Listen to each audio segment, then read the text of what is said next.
Guarantee news ಮತ್ತು ಆಡ್6 ಸಹಭಾಗಿತ್ವದಲ್ಲಿ ನಡೀತಾ ಇರುವ ರಾಜ್ಯ ಮಟ್ಟದ ರಂಗೋಲಿ ಸ್ಪರ್ಧೆಗೆ ಇಡೀ ರಾಜ್ಯದಾದ್ಯಂತ ಉತ್ತಮ ರೆಸ್ಪಾನ್ಸ್ ಕೂಡ ಸಿಕ್ಕಿದೆ. ಅದೇ ರೀತಿ ಉತ್ತರ ಕನ್ನಡ ಜಿಲ್ಲೆಯ ದಾಂಡೇಲಿಯಲ್ಲೂ ಕೂಡ ಈ ರಂಗೋಲಿ ಸ್ಪರ್ಧೆಯನ್ನ ಆಯೋಜನೆ ಮಾಡಲಾಗಿತ್ತು. ಸಾಕಷ್ಟು ಜನ ಮಹಿಳೆಯರು ಈ ಸ್ಪರ್ಧೆಯಲ್ಲಿ ಭಾಗಿಯಾಗಿ ಮೆಚ್ಚುಗೆಯನ್ನ ವ್ಯಕ್ತಪಡಿಸಿದ್ದಾರೆ. ಈ ಕುರಿತ ಒಂದು ಸ್ಪೆಷಲ್ ರಿಪೋರ್ಟ್ ಇಲ್ಲಿದೆ ನೋಡಿ.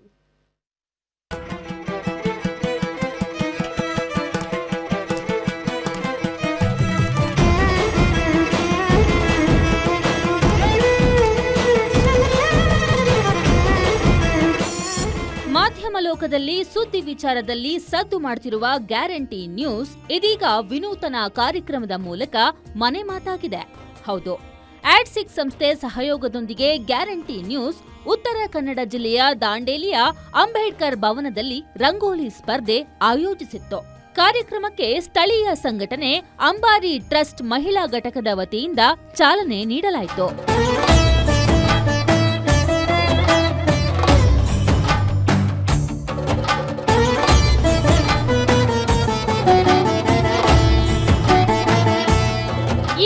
ಮಾತನಾಡಿದ ಗ್ಯಾರಂಟಿ ನ್ಯೂಸ್ ಪ್ರಧಾನ ಸಂಪಾದಕಿ ರಾಧಾ ಹಿರೇಗೌಡರ್ ಅವರು ರಂಗೋಲಿ ಸ್ಪರ್ಧೆಗೆ ಬಂದಿದ್ದ ಸ್ಪರ್ಧಾಳುಗಳನ್ನ ತಮ್ಮ ಮಾತಿನ ಮೂಲಕ ಹುರಿದುಂಬಿಸಿದ್ರು.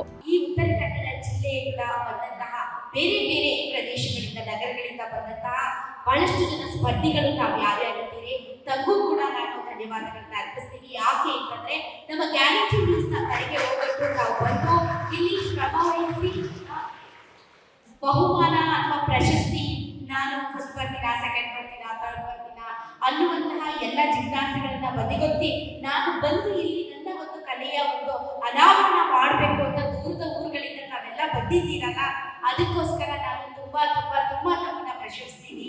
Thank you very much. ಜಿಲ್ಲೆಯ ವಿವಿಧೆಡೆಯಿಂದ ಬಂದಿದ್ದ ಯುವತಿಯರು, ಮಹಿಳೆಯರು ಸೇರಿ 50ಕ್ಕೂ ಹೆಚ್ಚು ಸ್ಪರ್ಧಿಗಳು ಉತ್ಸಾಹದಿಂದ ರಂಗೋಲಿ ಸ್ಪರ್ಧೆಯಲ್ಲಿ ಭಾಗವಹಿಸಿದ್ರು. ಮಹಿಳೆಯರಿಗಿಂತ ನಾವೇನೂ ಕಮ್ಮಿ ಇಲ್ಲ ಎಂದು ಪುರುಷರು ಕೂಡ ರಂಗೋಲಿ ಸ್ಪರ್ಧೆಯಲ್ಲಿ ಭಾಗವಹಿಸಿದ್ದು ವಿಶೇಷ. ಒಬ್ಬೊಬ್ಬರ ಕೈಯಲ್ಲೂ ಅರಳಿದ ತರಹೇವಾರಿ ಕಲರ್ಫುಲ್ ರಂಗೋಲಿಗಳು ಕಣ್ಮನ ಸೆಳೆದವು. ಈ ಗ್ಯಾರಂಟಿ ನ್ಯೂಸ್ ಅಂತಕ್ಕಂಥ ಚಾನೆಲ್ ಬೇರೆ ಇನ್ನಿತರ ಚಾನೆಲ್ಗಳ ಬಗ್ಗೆ ಕಂಪೇರ್ ಮಾಡೋದಕ್ಕಿಂತ ಹೆಚ್ಚಾಗಿ ಗ್ಯಾರಂಟಿ ನ್ಯೂಸ್ ಬಗ್ಗೆ ಮಾತಾಡಬೇಕು ಅಂತ ಹೇಳಿದರೆ, ಗ್ಯಾರಂಟಿ ನ್ಯೂಸ್ ನೋಡಿದರೆ ನೋಡ್ತಾ ಇರಬೇಕು ಅಂತ ಅನ್ನಿಸ್ತದೆ. 6 ತಿಂಗಳಲ್ಲಿ ಸುಮಾರು 6 ವರ್ಷಕ್ಕಿಂತ ಹಳೆಯದಾದ ಒಂದು ವರ್ಚಸ್ಸನ್ನು ಅದು ಸಂಪಾದನೆ ಮಾಡಿದೆ ಅಂತಕ್ಕಂಥ ಮಾತನ್ನು ನಾನು ಹೇಳಲಿಕ್ಕೆ ಬಯಸ್ತೇನೆ. ಗ್ಯಾರಂಟಿ ನ್ಯೂಸ್ನ ಸುದ್ದಿಗಳನ್ನು ಸ್ವಲ್ಪ ಗುಣಮಟ್ಟದ ಆಗಿರ್ತವೆ ಅಂತಕ್ಕಂಥದ್ದು ನನಗೆ ಅನ್ನಿಸ್ತದೆ.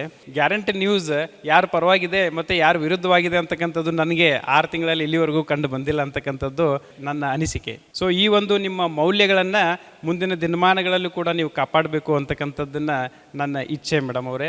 ನಿಮ್ಮ ಈ ನ್ಯೂಸ್ ಚಾನೆಲ್ ಇನ್ನು 6 ತಿಂಗಳಲ್ಲಿ ಮತ್ತಷ್ಟು ಡಬಲ್ ಅದು ಬೆಳವಣಿಗೆ ಕಾಣಲಿ. ನಿಮ್ಮ ಜೀವನದ ಯಶೋಗಾತಿ, ನಿಮ್ಮ ನಿರಂತರ ಪ್ರಯತ್ನ ಯಶೋಗಾತಿ ನಿರಂತರವಾಗಿರಲಿ ಅಂತಕ್ಕಂಥದ್ದನ್ನು ನಾನು ಹಾರೈಸ್ತೇನೆ.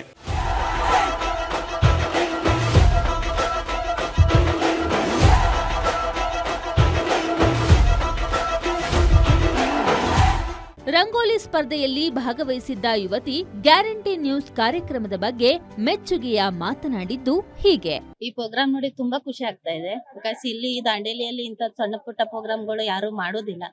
ಬಟ್ ಇಂಥ ಪ್ರೋಗ್ರಾಮ್ ಮಾಡಿ ನಮ್ಗೆಲ್ಲ ಒಳ್ಳೆ ಆಪರ್ಚುನಿಟಿ ಕೊಟ್ಟಿದ್ದೀರಾ. ತುಂಬಾ ಖುಷಿ ಆಗ್ತಾ ಇದೆ. ಗ್ಯಾರಂಟಿ ನ್ಯೂಸ್ ವತಿಯಿಂದ ಈ ತರ ಒಂದು ಪ್ರೋಗ್ರಾಮ್ ಆಗೋದು ನಮ್ಗೆಲ್ಲ ನಮ್ಮಂತ ಸಣ್ಣ ಕಲಾವಿದರಿಗೆ ಬೇಕಾಗಿರೋದೆ. ನಾವು ಗೆಲ್ಬೇಕು ಅಂತ ಆಸೆ ಇದೆ. ತುಂಬಾ ದೂರಗಳಿಂದ ಎಲ್ಲ ಬಂದಿದ್ದಾರೆ. ಬಟ್ ನಮ್ಗೂನು ದಾಂಡೇಲಿಯವರೇ ಗೆಲ್ಬೇಕು ಅಂತ ತುಂಬಾ ಆಸೆ ಇದೆ. ಈ ಪ್ರೋಗ್ರಾಮ್ ಮಾಡಿದಕ್ಕೆ ನಿಮ್ಗೆ ಮತ್ತೆ ಗ್ಯಾರಂಟಿ ನ್ಯೂಸ್ ಅವರಿಗೆ ಧನ್ಯವಾದಗಳು. ಒಂದಕ್ಕಿಂತ ಒಂದು ರಂಗೋಲಿಗಳು ಎಲ್ಲರನ್ನ ಸೆಳೆಯುವಂತಿದ್ವು. ಶಿರಸಿಯ ಯಶಸ್ವಿನಿ ಮೂರ್ತಿ ಪ್ರಥಮ ಸ್ಥಾನ ಪಡೆದ್ರೆ, ಜೋಯಿಡಾದ ಶ್ರುತಿ ಕಾಮತ್ ದ್ವಿತೀಯ ಸ್ಥಾನ ಗಳಿಸಿದ್ರು.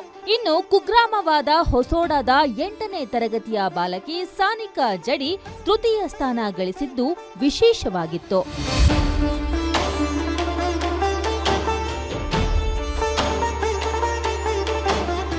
ರಂಗೋಲಿ ಕೇವಲ ಅಲಂಕಾರವಲ್ಲ, ಅದು ನಮ್ಮ ಸಂಪ್ರದಾಯ ಮತ್ತು ಸಂಸ್ಕೃತಿಯ ಸಂಕೇತ ಎಂಬುದನ್ನ ಗ್ಯಾರಂಟಿ ನ್ಯೂಸ್ ಜನರ ಮನಸ್ಸಿನಲ್ಲಿ ಬೇರೂರುವಂತೆ ಮಾಡಿದೆ. ಏನೇ ಆಗ್ಲಿ, ಮರೆಯಾಗುತ್ತಿರೋ ರಂಗೋಲಿ ಕಲೆಯನ್ನ ಉಳಿಸುವ ನಿಟ್ಟಿನಲ್ಲಿ ಗ್ಯಾರಂಟಿ ನ್ಯೂಸ್ ನಡೆಸಿದ ಅತ್ಯುತ್ತಮ ಕಾರ್ಯಕ್ರಮಕ್ಕೆ ಅದ್ಭುತ ರೆಸ್ಪಾನ್ಸ್ ಸಿಕ್ಕಿದ್ದು ಹೆಮ್ಮೆಯೇ ಸರಿ. Aftab Ahmed Sheikh, guarantee news, Uttara Kannada.